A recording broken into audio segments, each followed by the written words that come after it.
Romanos capítulo 11, versos 25 até 36.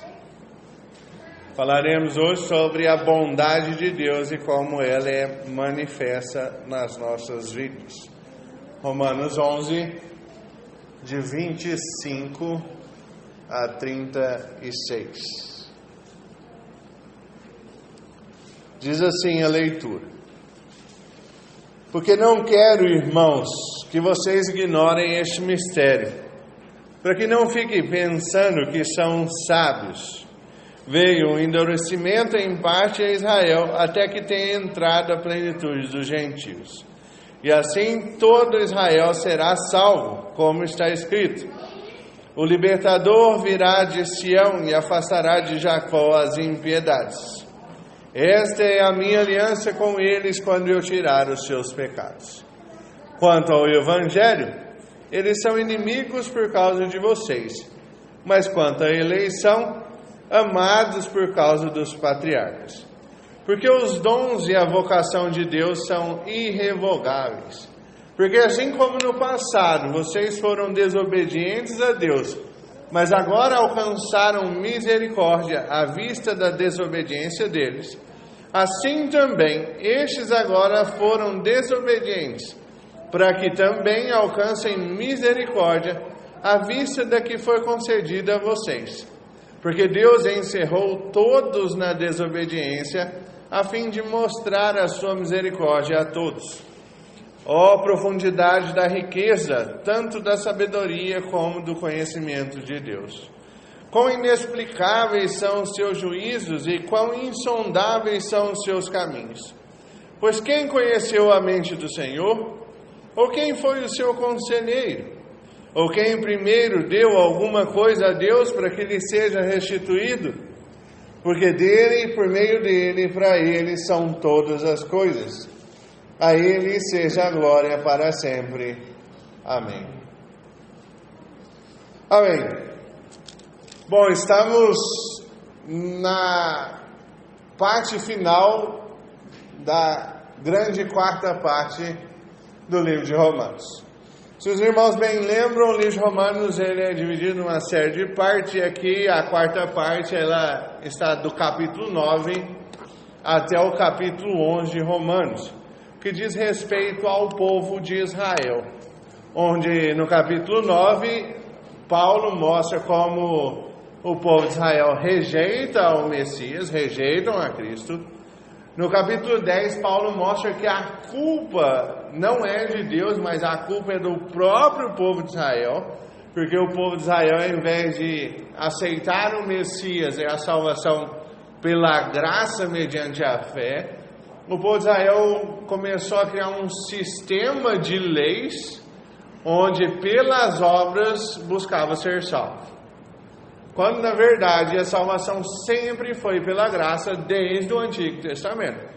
A gente vê a graça salvando lá logo após a queda em Abel, a gente vê a graça escolhendo Noé e salvando Noé e a sua família.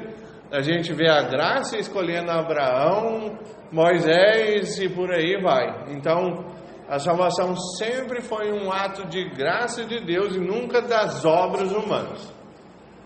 Só que o povo de Israel não entendeu isso e começou a achar que pelo seu próprio esforço, pelo seu próprio mérito, ele conseguiria ser salvo. E aí eles acabam rejeitando o Messias, falando: não, pela nossa força do braço a gente vai ser salvo de qualquer maneira. Então eles rejeitam o Messias. No capítulo 11, então, chega a parte onde Paulo apresenta o que seria o futuro do povo de Israel. Fala, o futuro do povo de Israel é um futuro onde a nação de Israel seria resgatada num plano que tinha sido escrito por Deus antes da fundação do mundo. Ou seja, tudo já estava previamente planejado para isso. Essa é a quarta parte do livro, separado didaticamente. Outra forma de separar didaticamente é que esses primeiros 11 capítulos são a parte mais pesada doutrinariamente de Romanos. E a partir do capítulo 12 em diante é uma parte mais prática. Paulo costuma fazer isso nas suas cartas, onde ele explica o que Deus fez por você e depois como você responde a Deus. Então é a parte doutrinária do que Deus fez por você. Aí a gente vê Romanos 1 a 3, onde todos são pecadores, tanto o judeu quanto o gentil, todos merecem o inferno, todos merecem punição eterna.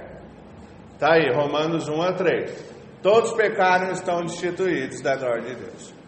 O que mais que Deus fez por você? Então Deus propicia a salvação.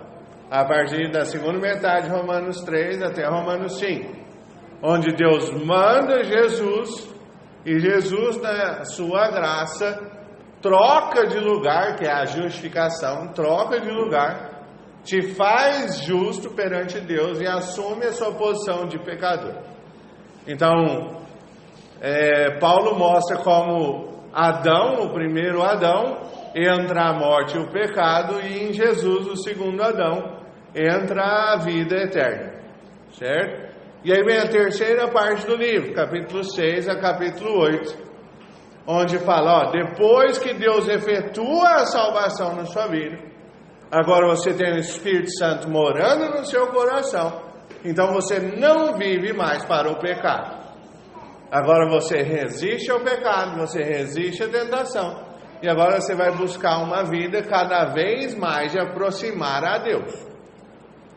Então agora você responde em obediência a Deus, depois que Deus alcançou você, nunca antes.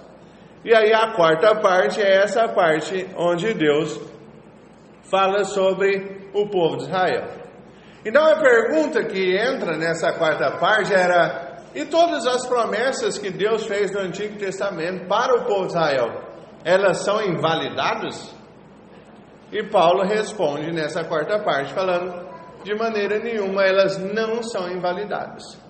Por quê? Porque existe um Israel espiritual, que é o remanescente fiel, e existe o Israel nação, que também nós vamos ver hoje, que vai acabar por ser resgatado pelo próprio Deus no final dos tempos. Então, no texto de hoje eu quero tratar exatamente sobre como a bondade de Deus é manifestada na nossa vida. E aqui três ensinamentos para nós. O primeiro ensinamento diz respeito que a bondade de Deus ela é manifestada na misericórdia. O que é misericórdia? Misericórdia é se colocar no lugar do outro. É saber exatamente o que o outro está sentindo. A misericórdia de Deus é manifestada na nossa vida exatamente onde Deus, na sua infinitude, Deus que é todo-poderoso, Ele se encarna em um corpo limitado para sofrer dor, para sofrer fome, para ser traído pelos seus melhores amigos, para ser chacoteado, para ser injustiçado e para morrer sofrendo de uma culpa que não era dele. Misericórdia é se colocar no lugar do outro, e Deus faz isso. A bondade de Deus é manifesta quando Deus, na sua misericórdia, se coloca no nosso lugar. E ela é manifestada em específico aqui no povo de Israel. Por quê? Acompanhe comigo o verso 25. Porque não quero, irmãos, que vocês ignorem este mistério, para que não fiquem pensando que vocês são sábios.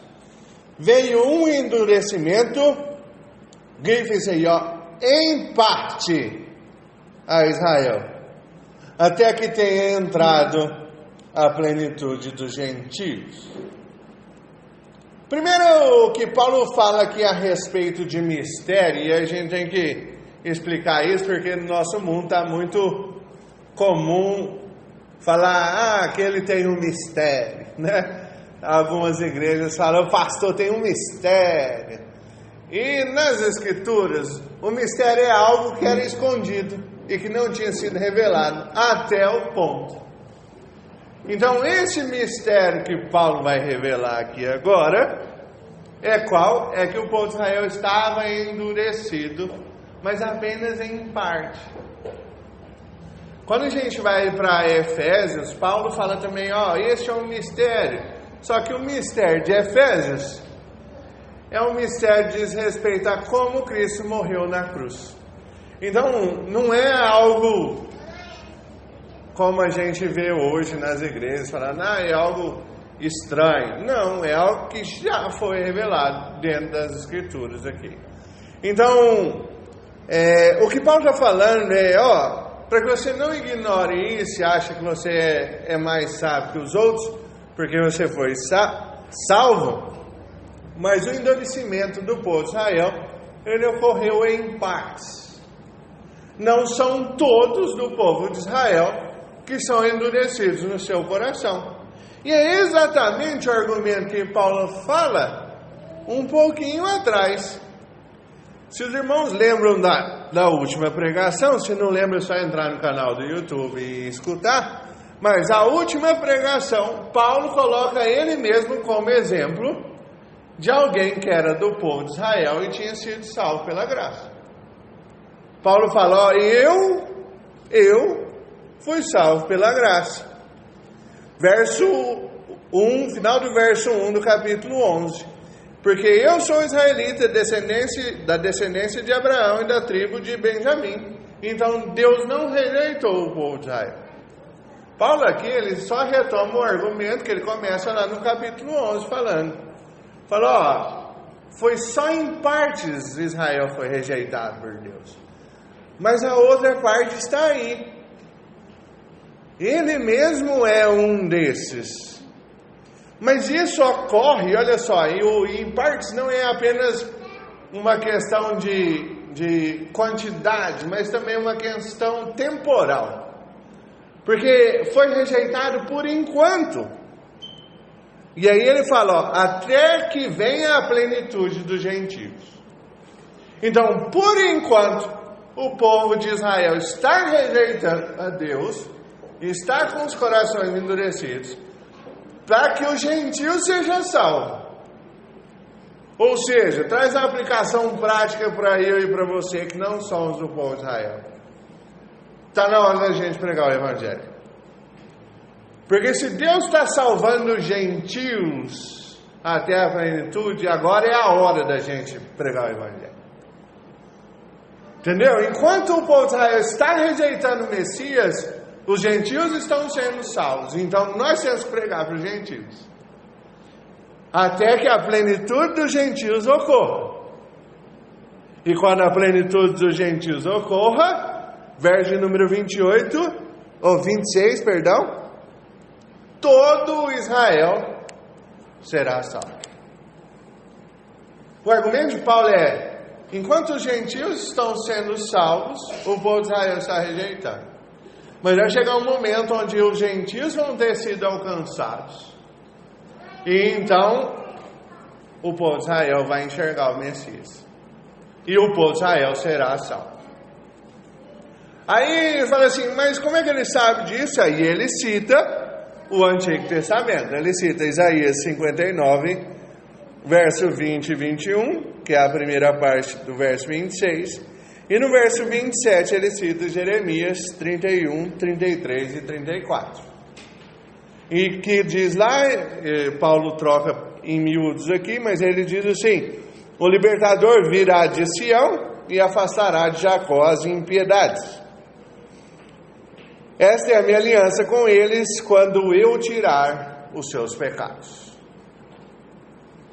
Então o povo de Israel será salvo? Será salvo quando? Quando o Messias tirar seus pecados. É da mesma forma que o gentio está sendo salvo. Então Deus não muda a forma de agir. Deus sempre salvou pela graça, mediante a fé em Jesus Cristo. E Jesus morreu na cruz para pagar os pecados. Isso serve para gentio quanto para judeu. E é exatamente o que ele fala em Romanos 1. Está vendo que Paulo, ele não se contradiz. Em Romanos 1 ele fala, o judeu está perdido. Perdão, o gentio está perdido. Está entregue a todo tipo de imundícia, troca a verdade de Deus em mentira, pratica todo tipo de imoralidade sexual, o gentio está perdido. Só que no capítulo 2 de Romanos, Paulo fala, o judeu está perdido. Porque o judeu que julga que é melhor que o gentio pratica as mesmas coisas que ele acaba julgando fazer. Então, capítulo 3, todos estão perdidos. Tanto judeus quanto gentios. Mas a solução disso ele deu no capítulo 1, que é o resumo de Romanos. Que o Evangelho é o poder de Deus para a salvação de todo aquele que crê, tanto do judeu quanto do gentio. Aqui no Romanos 11, Paulo está falando a mesma coisa. Ele não mudou. Ele falou, o gentio está sendo salvo, porque os seus pecados estão sendo perdoados. E o judeu vai ser salvo da mesma forma. Como? Quando seus pecados forem perdoados. Exatamente. É o mesmo argumento que ele traz aqui. Todo Israel será salvo. Então, o segundo ensinamento. A bondade de Deus ela é manifesta na nossa vida não apenas na misericórdia de Deus, mas também no amor que Deus tem por nós. Acompanhe o verso 28 em diante. Quanto ao Evangelho, eles são inimigos por causa de vocês. Mas quanto à eleição, amados por causa dos patriarcas. Porque os dons e a vocação de Deus são irrevogáveis. Porque assim como no passado vocês foram desobedientes a Deus, mas agora alcançaram misericórdia à vista da desobediência deles, assim também esses agora foram desobedientes, para que também eles alcancem misericórdia à vista da que foi concedida a vocês. Porque Deus trancafiou, encerrou todos na desobediência, a fim de mostrar a misericórdia a todos. Olha o que diz esses versículos. Verso 28 fala assim, o povo de Israel, quanto ao Evangelho, eles são inimigos do Evangelho. Por enquanto. Em parte. Mas por quê? O texto fala, por causa de vocês, gentios, que estão sendo salvos. Então, por enquanto, o povo de Israel rejeita o Messias, rejeita o Evangelho, para que os gentios sejam salvos. Até que a plenitude dos gentios ocorra. Mas quanto à eleição, o ato de Deus antes da fundação da terra, ter escolhido o povo de Israel para se revelar, o ato da eleição, eles são amados por Deus. E aí Paulo explica, verso 29, porque os dons e a vocação de Deus são irrevogáveis. O que são esses dons? Entenda que aqui não tem a ver com dons espirituais, tem a ver com dádivas, com presentes, certo? E quais são essas dádivas? Volta lá em Romanos 9:4, sobre o que Paulo fala sobre as dádivas que Deus deu ao povo de Israel. Fala, a eles pertencem a adoção, a glória, as alianças, a promulgação da lei, o culto, as promessas, os patriarcas, e deles descende o Cristo, segundo a carne, o qual é sobre todos, Deus bendito para sempre. Ou seja, Deus deu dons, Deus deu presentes ao povo de Israel. E esses presentes, eles não são, como diz, jogados fora. Não é um presente que eu te dou, e aí eu falo assim, me devolve. Entende? Que esse presente que você dá para o outro, mas é para você mesmo. Mas não é presentes dados ao povo de Israel para isso. E esses presentes são irrevogáveis. E aí Paulo vai mostrar como que isso funciona. Ele fala, porque vocês, gentios, Como vocês eram no passado? Desobedientes a Deus. Mas vocês agora alcançaram a misericórdia de Deus. Da mesma forma que agora eles estão desobedientes. Mas no futuro vai inverter. É exatamente isso que Paulo está mostrando aqui, ó. Ele está falando, o judeu enquanto rejeita, ele rejeita porque o gentil está sendo salvo. E está alcançando misericórdia. Mas da mesma forma que o gentil foi salvo e era desobediente, o judeu é desobediente. E vai ser salvo da mesma maneira. Está vendo que o argumento de Paulo é o mesmo para os dois? Tanto faz ser judeu ou ser gentil. Todos os dois é desobediente. Por isso que ele encerra, ele termina aqui no verso 32, falando, ó, Deus encerrou. A ideia é trancar, é prender, colocar numa prisão. Deus trancafiou todos os dois povos da mesma forma. Como? Todos os dois são desobedientes.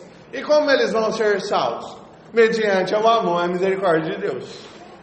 Não tem distinção perante Deus.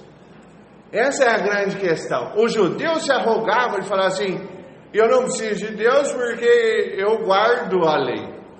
Porque eu jejuo tantas vezes durante a semana.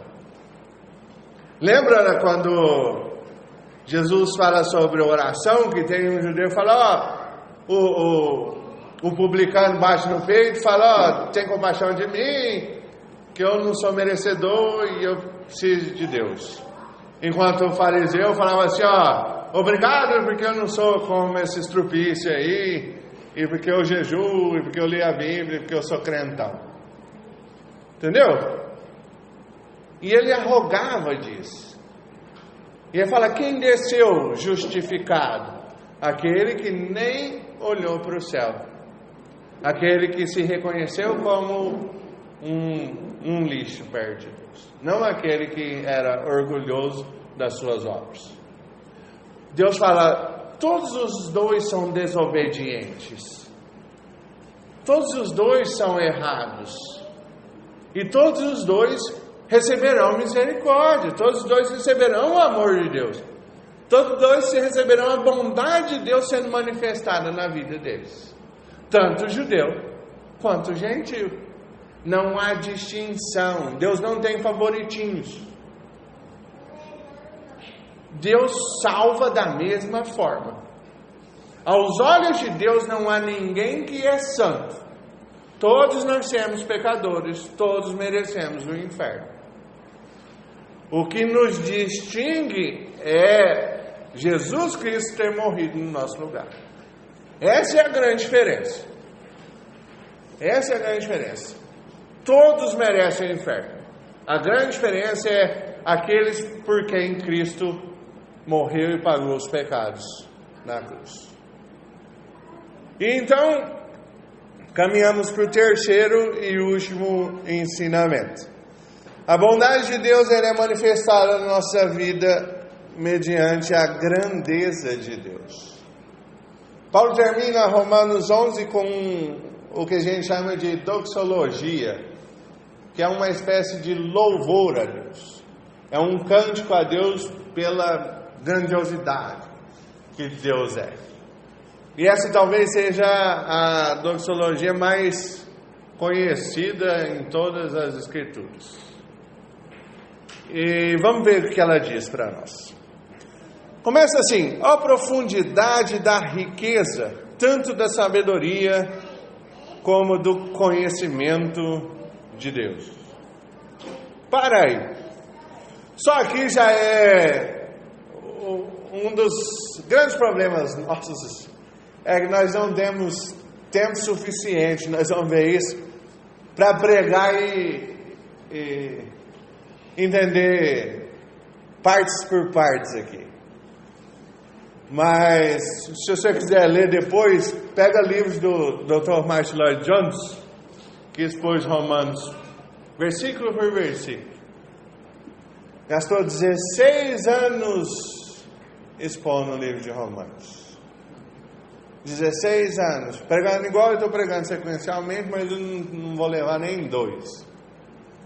Mas Dr. Lloyd Jones gastou 16 anos. Ele tem um calhamaço, assim, ó, se não me engano, são 15 volumes escritos sobre Romanos. Para você entender isso aqui, o que eu vou tentar explicar em 10 minutos. Não tem como. Mas quando Paulo fala a profundidade da riqueza, tanto da sabedoria como do conhecimento de Deus, é tentar entender o quão Deus é grandioso na sua infinitude. A sabedoria de Deus de ter planejado todas as coisas. A sabedoria de Deus de saber exatamente o que fazer, quando fazer e organizar para que as coisas aconteçam da forma que tem que acontecer. Organizar a forma de eu e você sermos livres nas nossas escolhas diárias e mesmo assim, no final das contas, sermos feitos exatamente à imagem e semelhança de Deus, como Ele está nos moldando. Mesmo eu e você fazendo as escolhas erradas durante a nossa vida. Como que a gente faz escolhas erradas, peca por diversas vezes, e mesmo assim, no final nós vamos estar exatamente da forma que Deus queria que a gente estivesse. Essa é a profundidade do conhecimento de Deus, da sabedoria de Deus. Ele sabe exatamente tudo o que vai fazer, porque Ele planejou todas as coisas. Mas Paulo não para aí, ele fala assim, também os juízos de Deus são inexplicáveis, e a forma, os caminhos, os métodos que Ele toma e que Ele faz, Ele é insondável, não tem como a gente mensurar isso. Como Deus escolhe quem vai ser salvo? Ele simplesmente escolhe no seu amor. E como a gente sabe disso? Não sabemos. Porque Ele escolheu eu e você e não o outro. Não tem resposta para isso. Ele simplesmente escolheu. É uma infinidade de conhecimento e sabedoria que a gente não tem como mensurar. É chegar no céu e falar assim, será que lá eu vou conseguir compreender quem Deus é? E a resposta é não. É imensurável. O conhecimento, a sabedoria é infinito perante nós. E mesmo glorificados no céu, não teremos como conhecer toda a sabedoria de Deus. Como Deus organizou todas as coisas para acontecer como deveria acontecer. Como Deus planejou antes do mundo existir, que o Filho dele seria entregue para morrer no lugar de pecadores. Como Deus, no seu infinito conhecimento e no seu juízo, resolveu salvar seres humanos e não anjos. Porque os anjos também caíram. Mas os anjos não têm salvação, os anjos caídos. Em compensação, os seres humanos têm. Por que Deus escolheu salvar humanos e não anjos? São coisas que nós não temos respostas. São coisas que mostram para nós que o conhecimento, que a sabedoria de Deus é algo extremamente maior do que a gente consegue compreender. Hoje mais cedo eu estava conversando com o Emílio sobre a doutrina da Trindade. Sobre como nós acreditamos em um Deus que é 3 em 1. Como é um Deus que é 3 pessoas e eles são uma só. Ele é um único Deus dividido em 3 pessoas. E essas 3 pessoas trabalham de uma forma que nenhum passa sobre o poder do outro, e nenhum deixa o outro triste, mas eles se amam infinitamente, e eles coordenam tudo o que ocorre sem bagunçar o trabalho do outro. Isso é a infinidade de Deus. Isso que Paulo está falando. Paulo está falando assim, gente, o que está acontecendo? Como esse Deus salva judeus? Como esse Deus salva gentios? Da mesma forma, usando misericórdia, usando amor e bondade. Mas eu não entendo o porquê.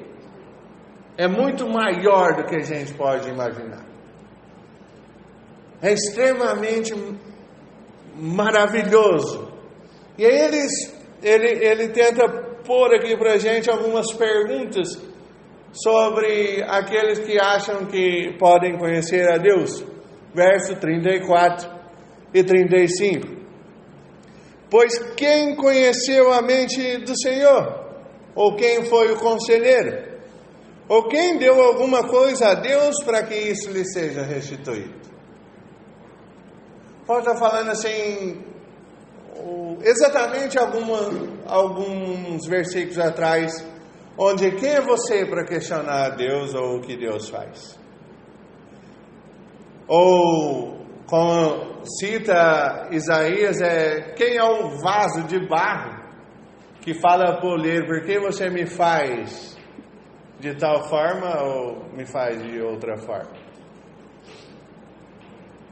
Quem somos nós para questionar a justiça de Deus? Para Deus é injusto porque Ele predestinou alguns. Mas quem é você para questionar a justiça de Deus? Você estava lá quando Deus resolveu predestinar? Você deu conselhos para Deus? Falou assim, Deus, não faz um mar assim, não. Faz um mar de outro jeito. Não constrói montanha muito alta, não, que vai um monte de gente querer subir e vai morrer lá sem ar. Foi você? Diz a história que um conto que o cara era tão humilde que escreveu uns livros, que eram os conselhos que dei a Deus. Era mais ou menos isso. Falou, eu dei a Deus os conselhos para não fazer certas coisas, mas ele não me obedeceu. E aí Deus fez isso aí, deixou o pecado entrar no mundo. Se Deus tivesse me escutado, né? Então, quem é você para dar conselhos a Deus? Você deu alguma coisa para Ele? Quando olhamos, nós recebemos todas as coisas. E é aí que Paulo termina. Ele fala, você não deu nada a Deus. Pelo contrário. Porque veio dele, por meio dele, e para ele são todas as coisas. Nada veio de você. Pelo contrário, tudo que você tem foi dado a você. Você recebeu a vida, você recebeu a saúde, você recebeu o trabalho, você recebeu o dinheiro, a empresa, os filhos. Tudo que você tem foi dado a você. Você é um mordomo das coisas que Deus te deu. Então, seja um bom mordomo. Administre essas coisas da maneira correta. E no final, então, toda a glória seja dada a Deus. Então, tudo o que nós fazemos tem que reverter em louvar a Deus por aquilo que nós fizemos e por aquilo que nós fazemos. A nossa vida tem que ser uma vida voltada para Cristo. Recentemente estava acontecendo esse final de semana a conferência da Piedade dos Puritanos com o Joel Bick. E uma das aplicações, eu até coloquei lá no Facebook, que ele fala é exatamente, se você é cristão mesmo, compare-se o quanto você tem crescido em santidade perto de Deus. Olha para a sua vida 5 anos atrás e olha para a sua vida hoje e compara. Hoje você ama muito mais a Cristo do que há 5 anos atrás. E não minta para si mesmo, porque a gente é mestre em mentir para si mesmo. Sabe como você faz isso? Hoje, quando você está no seu momento de lazer, você agradece a Deus pelo momento de lazer? E há 5 anos atrás? você também não fazia isso. Hoje, quando você come, você agradece a Deus a comida que você tem. E há 5 anos atrás? Os filhos que você tem, as oportunidades que você tem. E há 5 anos atrás? Como que era? Faz a comparação. Você está crescendo em santidade junto a Deus ou não? Aí você vai ver o quão crente você é. Quantas coisas você está trocando e colocando no lugar de Deus. Nós temos pessoas e conhecemos pessoas que dizem que são crentes, mas colocam qualquer coisa no lugar de Deus. Qualquer coisa. Lazer principalmente.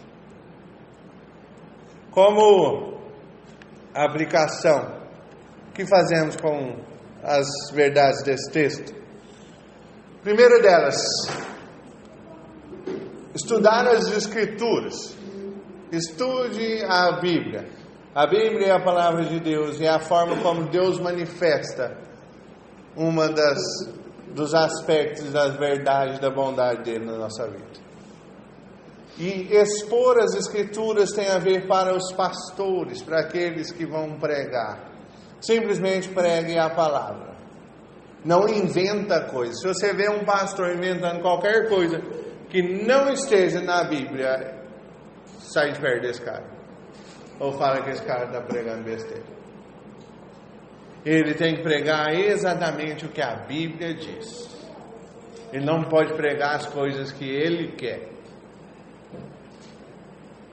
E isso é fácil de perceber quando o cara está pregando as coisas que ele quer. Pregue o que a Bíblia diz.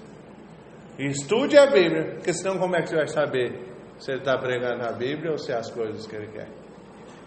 Por isso você tem que estudar. Aproveite o tempo e as oportunidades. Enquanto a plenitude dos gentios não chega, é a chance de nós, como igreja, sairmos para pregar o Evangelho.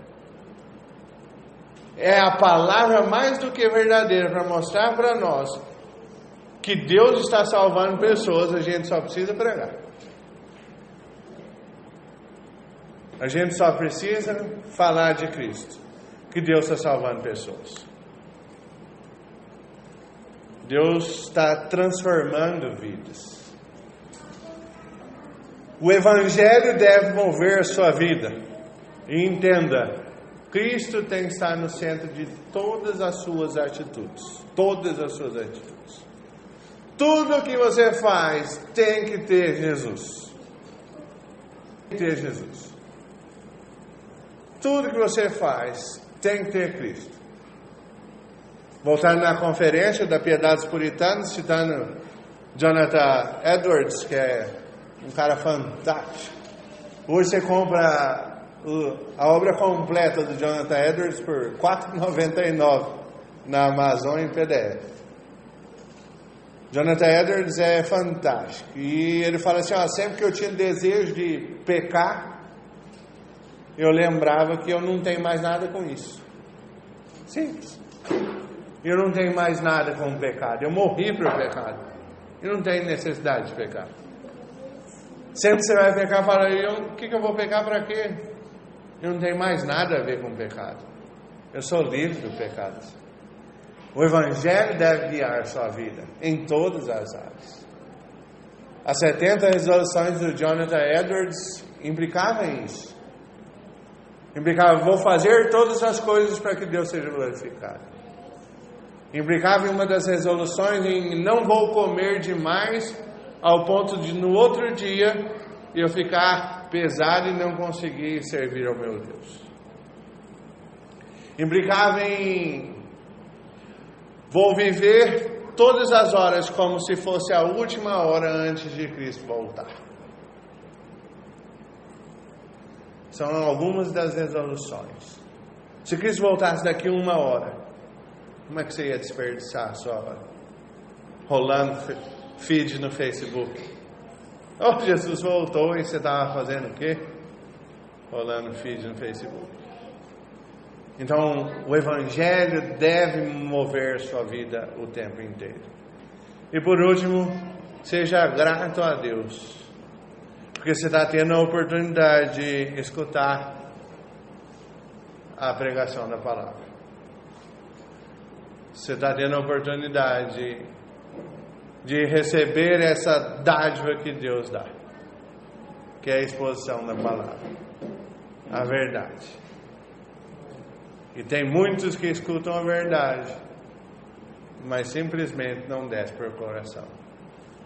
Agora, se a verdade desce para o coração, é mais um motivo de ser grato a Deus. Feche seus olhos, vamos orar. Que Deus nos abençoe.